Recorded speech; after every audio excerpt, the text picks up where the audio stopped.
Friends, good morning. Welcome to Tamil vlogger in Canada. இந்த vlog எனக்கு ரொம்ப ஸ்பெஷலான vlog பிகாஸ் இன்றைக்கி தியாவுக்கு பர்த்டே. ஸோ கோயிலுக்கு போகிறது, பேக் பண்ணது அண்ட் தென் பர்த்டே பார்ட்டி எப்படி செலிப்ரேட் பண்ணணும்னு எல்லாமே பார்க்க போகிறோம். வாங்க வீடியோக்குள்ளே போகலாம். இன்றைக்கி சாரி புயல் காற்றுங்க. வீட்டுக்குள்ளே இருக்கும்போது பின் ட்ராப் சைலண்ட் ஒன்றுமே கேட்கல. வீட்டு டுவெல் வந்து உஸ்ஸுன்னு ஒரே காற்று. ஐயோ பயங்கர காற்று அடிக்குது. சரி காஃபி வாங்கலான்னு போனோம். காஃபி வாங்கலான்னு பார்த்தா எல்லா கடையுமே க்ளோஸ்டு. ஸ்ட்ரீட் லைட்லாம் எரிஞ்சுது. அப்புறம் தான் எங்களுக்கு தெரிஞ்சுது இந்த ஏரியா ஃபுல்லாக கமர்ஷியல் ஏரியாஸ் ஃபுல்லாகவே வந்து பவர் ஷெட்னு போல். ஸோ அதனால் வெண்டீஸாக இருக்கட்டும், டெமாட்டனாக இருக்கட்டும், எதுவுமே ஓப்பனில் இல்லை.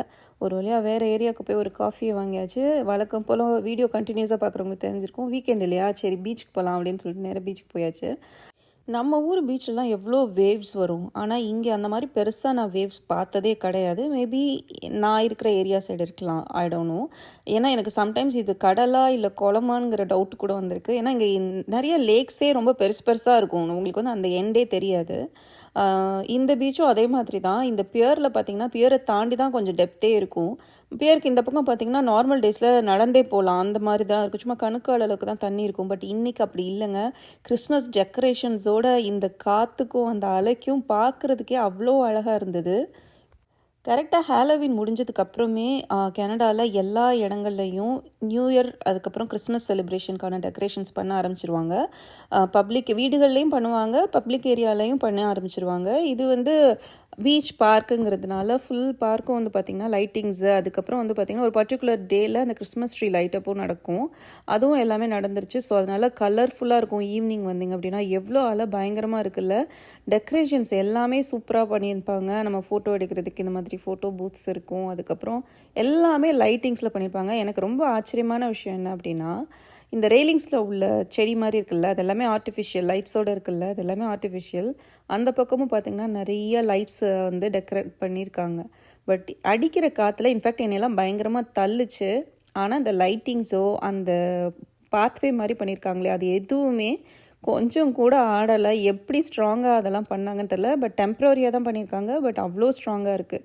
ஏன்னா காற்று வந்து எனக்கு தெரியல வீடியோவில் எந்தளவுக்கு தெரியுதுன்ட்டு, பயங்கரமாக தள்ளுச்சு. நம்மளால் நார்மலெல்லாம் நிற்க முடியலை, அந்தளவுக்கு தள்ளுச்சு இந்த ஏரியாவில்.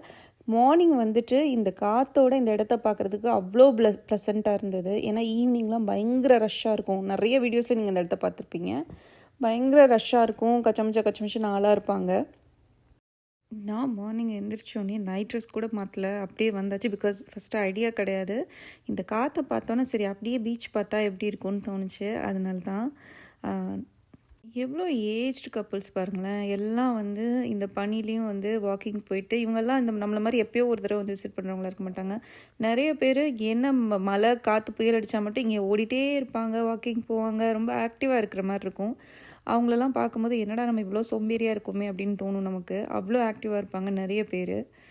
ஜென்ரலாக இந்த பியர் தெரியுதில்ல, அதுக்கு கீழே ரொம்ப கம்மியாக தான் தண்ணியே இருக்கும், சுத்தமாக வேவ்ஸ் இருக்காது. பட் இப்போ பார்த்தீங்கன்னா தெரியும், இன்னும் கொஞ்சம் மேலே ஏறிச்சுன்னா பியரையே டச் பண்ணிடும்னு நினைக்கிறேன். இது ஏற்கனவே ஒரு புயலில் வந்து இந்த பியர் பயங்கரமாக டேமேஜ் ஆகிட்டு ஒரு ஃபியூ இயர்ஸ்க்கு முன்னாடி தான் திரும்ப ரீஓப்பன் பண்ணியிருக்காங்க. பட் இந்த புயலுக்குலாம் அது ஒன்றும் டேமேஜ் ஆகாது. ஃபுல்லாகவே வுட்டில் தாங்க இருக்கும். ஸ்டீல்லாம் எனக்கு தெரிஞ்சு கிடையாது, எல்லாமே வுட்டில் தான் இருக்கும். பட் ஸ்ட்ராங்காக தான் இருந்தது. நாங்கள் கொஞ்சம் தூரம் போக ட்ரை பண்ணோம். அப்புறம் ஒரு பயம் வேறு, ஒருவேளை ஏதாவது ஆயிடுச்சு. நான் சொன்னேன் இல்லையா, ஸோ பாருங்கள் எல்லாமே வுட்டு தான். சுத்தமாக வந்து எனக்கு இந்த ஊரில் அது ஒரு ஆச்சரியங்க. வீடும் வுட்டில் கட்டுறானுங்க, எல்லாமே வுட்டில் கட்டுறானுங்க. நம்மளாம் போட்டு போட்டு கல் செங்கல்னு கட்டினா கூட தண்ணி ஒழுகுது, அதாவது இதாவது ஏகப்பட்ட பிரச்சனை. இந்த ஊரில் பார்த்திங்கன்னா மழை பெஞ்சிக்கிட்டே இருக்கும். பட் எங்களோட வீடு எல்லாமே வுட்டு தான். பட் ஆனால் கொஞ்சம் கூட ஒரு லீக்கேஜோ எதுவுமே இருக்காது. எனக்கு தெரில என்ன டெக்னாலஜியில் கட்டுறானுங்கன்னு. பட் ரொம்பவே நல்லாயிருக்கும். கொஞ்சம் தூரம் போயிட்டு சரி இன்றைக்கி வேலை இல்லையா, பாப்பாவோட பர்த்டேனால கிளம்பலான்னு சொல்லிட்டு ரிட்டர்ன் வந்தால் கேட்டை போட்டானுங்க பிரிட்ஜோடு வச்சு. பாருங்கள் ட்ரெயின், இது பேசஞ்சர் ட்ரெயின். ஆக்சுவலாக அது நீங்கள் பார்த்துருக்க மாட்டீங்க வீடியோஸில். இது வந்து யூஎஸ்குள்ளே போகுது. என்னோடய ப்ரீவியஸ் வீடியோஸ்லாம் மென்ஷன் பண்ணியிருப்பேன். இங்கே வந்து ஒரு டூரிஸ்ட் ட்ரெயின் போகும், ரொம்ப அழகாக இருக்கும்ன்ட்டு. ஆக்சுவலாக இது டூரிஸ்ட் ட்ரெயின் கிடையாது, இது வந்து பேசஞ்சர் ட்ரெயின். இது வந்து வேன்கூவர்லேருந்து சியாட்டலுக்கு போகுது. இப்போ இதை விட ஒரு ஃபாஸ்டஸ்ட் ட்ரெயின் ஒன்று வரப்போதான். அது கிட்டத்தட்ட 1 ஹவர்லேயே வந்து போயிடுமா.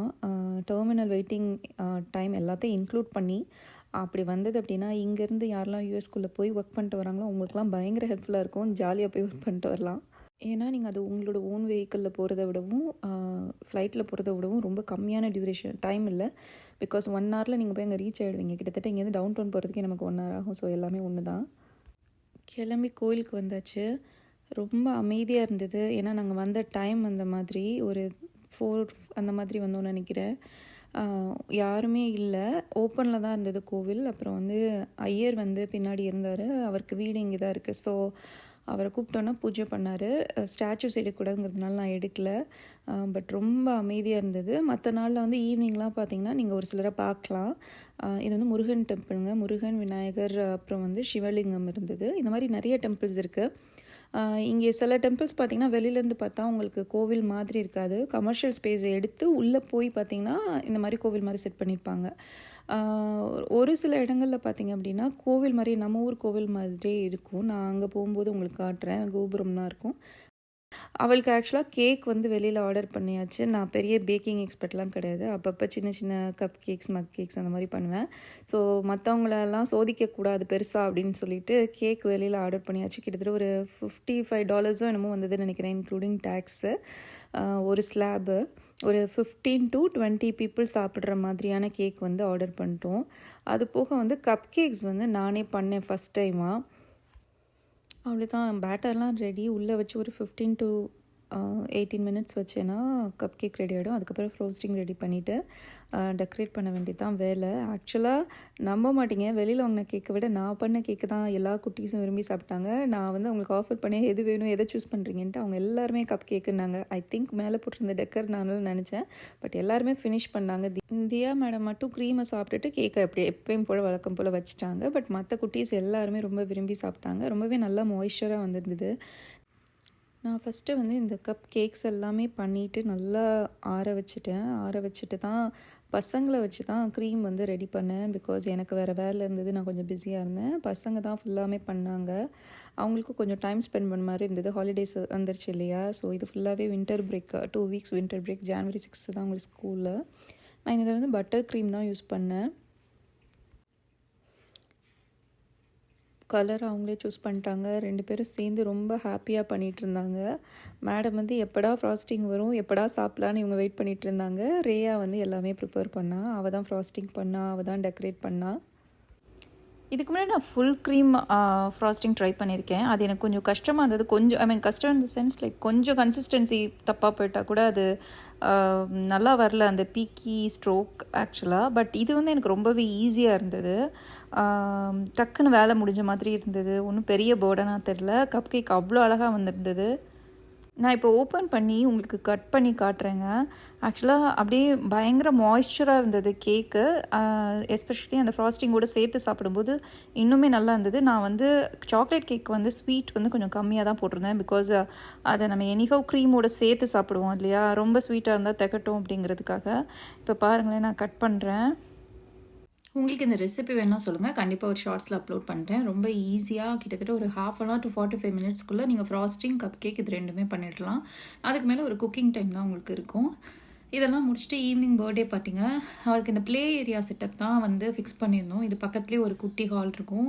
இங்கே வந்து பர்த்டே செலிப்ரேட் பண்ணிட்டு கிட்ஸ் வந்து அந்த ப்ளே ஏரியாவில் வந்து விளையாடிக்கலாம். ஸோ இப்போ வின்டர் உங்கள் எல்லாருக்குமே தெரிஞ்சிருக்கும், வெளியில் எதுவுமே அரேஞ்ச் பண்ண முடியாது. இது வந்து கன்வீனியண்ட்டாக இருக்கும். அவள் கிளாஸில் மொத்தமே ஒரு 15 கிட்ஸ் தான். எல்லாருக்குமே இன்வைட் பண்ணியிருந்தோம். இது கிறிஸ்மஸ் ஹாலிடேஸ் இல்லை, ஸோ அதனால் ஒரு 9 பேரோ 10 பேரோ வந்திருந்தாங்க. பசங்க பயங்கரமாக என்ஜாய் பண்ணாங்க. 10 to 12 ஃபிக்ஸ் பண்ணியிருந்தோம். செம்ம ஆட்டம். ஆக்சுவலி இந்த ப்ளே ஏரியாவோட கெப்பாசிட்டி வந்து பார்த்திங்கன்னா 25 நம்பர்ஸு. நம்ம வந்து இன்க்ளூடிங் அடல்ட்ஸோட 25 வந்து அலோடு. அதுக்கு வந்து கிட்டத்தட்ட எவ்வளோ ஆச்சு அப்படின்னா $220 நினைக்கிறேன் 2 ஹவர்ஸ்க்கு. அண்ட் தென் ஒவ்வொரு குழந்தை விளையாடுறதுக்கும் $14.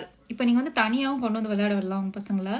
அதுக்கு வந்து டேஸை பொறுத்த வீக்கெண்ட்னா $15 or $16, வீக் டேஸ்னால் கொஞ்சம் 13 or 14. இவங்க எல்லாருமே தியாவோட கிளாஸ்மேட்ஸ் தான். பயங்கரமாக என்ஜாய் பண்ணிச்சுங்க பட்டூஸ் எல்லாம். Maybe they can stand so I can take a photo.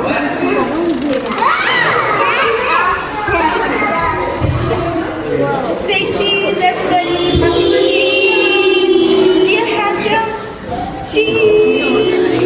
Look at me. Sorry. I can't see your guys' eyes. That is amazing. Okay, let's sing happy birthday. Happy birthday to you.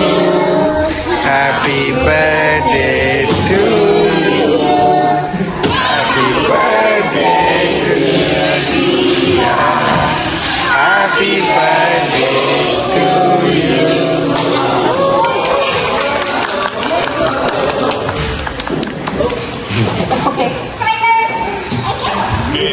All right.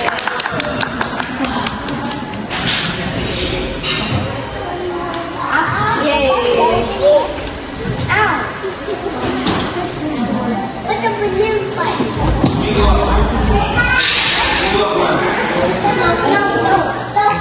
Don't do that. You wanna go now? Yeah, sure. Raymond. You just get it and I can just hold your phone. Thank you so much. Run away from me. குட்டீஸ் எல்லாமே birthday கேக்கை விட நான் பண்ண cup cake தான் விரும்பி சாப்பிட்டாங்க. In fact birthday கேக்கை நான் அப்படியே அடல்ட்டுக்கு வச்சுட்டேன். அவங்க எல்லாம் சாப்பிட ஆரம்பிச்சிட்டாங்க. இது போக வந்து பீஸா, அதுக்கப்புறம் கிட்ஸுக்கு வந்து cheese pizza and chicken pizza for adult அந்த மாதிரி வந்து வாங்கியிருந்தோம். அப்புறம் கோக், அதுக்கப்புறம் பசங்களுக்கு வந்து ஜூஸ் தான். எல்லாம் உல்ட்டாவாக குட்டீஸ் எல்லாம் கோக் எடுத்து குடிச்சிட்டு இருந்தாங்க. நம்மளால ஒன்றும் சொல்ல முடியல because I don't know. And பசங்க சாப்பிட்டுட்டு திரும்ப அடுத்த ரவுண்ட் விளையாட போயிட்டாங்க. கேக் வெட்டுறதுக்கு முன்னாடி கொஞ்சம் நேரம் விளையாண்டாங்க. அதுக்கப்புறம் கேக் சாப்பிட்டுட்டே இருக்கும்போது போய் விளையாட போயிட்டு திரும்ப டயர்ட் ஆகிட்டு வந்து திரும்ப கேக் சாப்பிட ஆரம்பிச்சிட்டாங்க. பயங்கர ஃபன்னாக இருந்தது. நம்ம சும்மா இருப்போமா, ஸ்லைடை பார்த்தோன்னா சறுக்கலான்னு நான் ட்ரை பண்ணேன். நான் குட்டியாக இருக்கும்போது என்னோடய ஸ்கூலில் வந்து ஒரு யாராவது என் கூட படித்தவங்க பார்த்தா தெரிஞ்சிருக்கும், ஒரு பெரிய இட்ஸ் நாட் அ வுடன் ஸ்லைடு, இது வந்து ஒரு சிமெண்ட்லேயே செஞ்சுருப்பாங்க. அந்த மாதிரி ஒரு ஸ்லைடு இருந்தது. அதில் நிறைய தடவை நான் சறுக்குறேன்னு நிறைய அடிபட்டிருக்கேன். அந்த பயமோ என்னமோ தெரில, இங்கே நானும் ஸ்லைட் பண்ணுறேன் அப்படின்னு சொல்லிட்டு கத்திட்டேன். இது இண்டோர் வேறல்ல, ஒரு மாதிரி ஷேமாக போயிடுச்சு. ஏன்னா ரொம்ப நாள் வேறு ஆயிடுச்சு ஸ்லைட் பண்ணி. பசங்க பயங்கரமாக என்ஜாய் பண்ணாங்க. எனக்கு கொஞ்சம் ஈஸியாக இருந்தது பிகாஸ் நான் வேற எங்கேயாவது அரேஞ்ச் பண்ணியிருந்தேன்னா எண்ட் டு எண்ட் எல்லாமே என் பொறுப்பாக இருந்திருக்கும். பட் இங்கே வந்து நான் ஃபுட்டெல்லாம் கொண்டு போய் வச்சதோடு சரி, அவங்களே சர்வ் பண்ணிட்டாங்க. பசங்க இம்பார்ட்டன்ட்லி ரொம்பவே ஜாலியாக என்ஜாய் பண்ணாங்க பிகாஸ் இது கம்ப்ளீட்லி ஃபார் கிட்ஸ் மாதிரி இருந்தது எனக்கு. அண்ட் தோ இட்ஸ் பர்டிகுலர்லி ஃபார் கிட்ஸ், நம்ம ஸ்லைட் பண்ணால் கூட அவங்க எதுவும் சொல்லலை. நான் நினச்சேன் ஏதாவது சொல்லுவாங்கன்ட்டு. பட் நிறையா அடல்ட்ஸ் வந்து கிட்ஸோட வந்து ஜாயின் பண்ணிட்டாங்க பிகாஸ் குட்டி குழந்தைங்கள்லேருந்து எல்லாருமே வந்து விளையாண்டாங்க. அவங்களால தனியாக போக முடியாதுங்கிறதுனால பேரண்ட்ஸும் அக்கம்பெனி பண்ணிட்டாங்க. ஸோ அதனால நம்மளும் கூட பண்ணலாம், ஒன்றும் பிரச்சனை கிடையாது. But we should respect each other. யாரையும் டிஸ்டர்ப் பண்ணக்கூடாது, மற்ற குழந்தைங்க மேலே போய் இடிச்சிடக்கூடாது பிகாஸ் நம்மளாம் அடித்தா தாங்காதுங்க. பயங்கரமாக விளையாடிட்டு ஒரு வழியாக பார்ட்டியெல்லாம் முடிஞ்சிடுச்சு. நான் actually throughout the day அதுக்கு பெர்மிஷன் உண்டு. நீங்கள் வந்து $14 பே பண்ணுறீங்க அப்படின்னா not only 2 hours but you can stay how long you want. But Diya was so tired. அவளுக்கு வந்து போதும் கிளம்பலான்னு சொல்லிட்டாங்க. அப்புறம் அவளுக்கு ரீடிங் பண்ண தெரியாது இல்லையா, ஸோ அவங்க அக்காவை வச்சுட்டு ஒவ்வொரு கிஃப்டாக பிரிச்சுட்டு யார் இதை கொடுத்தாங்கன்னு சொல்லிட்டு அந்த கார்ட்ஸ் எல்லாம் ரீட் பண்ண சொல்லி கேட்டுட்டு இருந்தா. ஐ ஹோப் உங்களுக்கு இந்த வீடியோ பிடிச்சிருக்குன்னு நினைக்கிறேன். இந்த வீடியோ பிடிச்சிருந்தா லைக் பண்ணுங்கள், ஷேர் பண்ணுங்கள் ஃப்ரெண்ட்ஸ் அண்ட் ஃபேமிலிக்கு, அண்ட் தென் சேனலுக்கு சப்ஸ்கிரைப் பண்ணிடுங்க. தேங்க்யூ.